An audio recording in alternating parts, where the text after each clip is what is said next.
All of the great wisdom traditions speak of journeys, wild adventures, fraught with danger and sorrow and struggle, highs and lows, ups and downs, moments of despair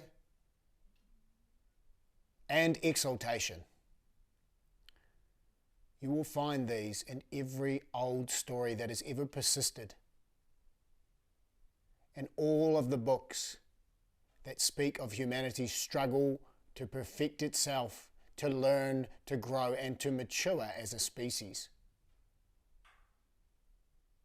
All of these stories have a thread that runs through them, and when you look a little bit deeper, what you begin to see is that behind the myths and behind the religious stories and the fairy tales that have filled our minds from our youth, there is a common theme, and that theme is self-discovery.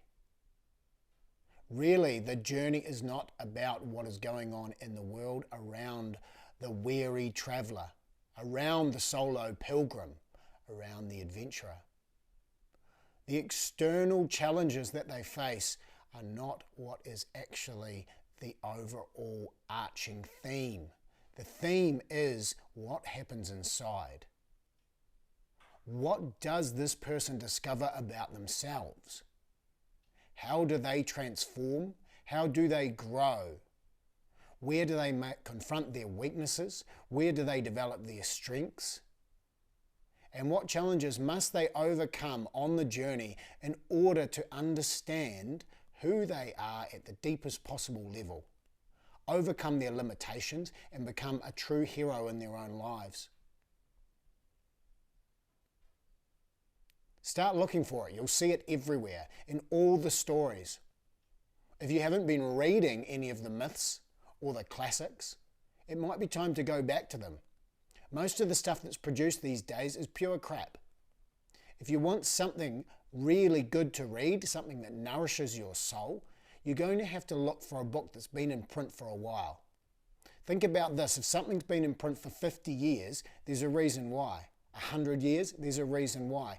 If something's been in print for 1,000 years and people are still reading it, it's because it touches something in their soul, something deeper. It nourishes a part of us, and therefore the story continues. Forget about the reality of whether it actually happened or not. That is not the key. The key is what is going on in the protagonist.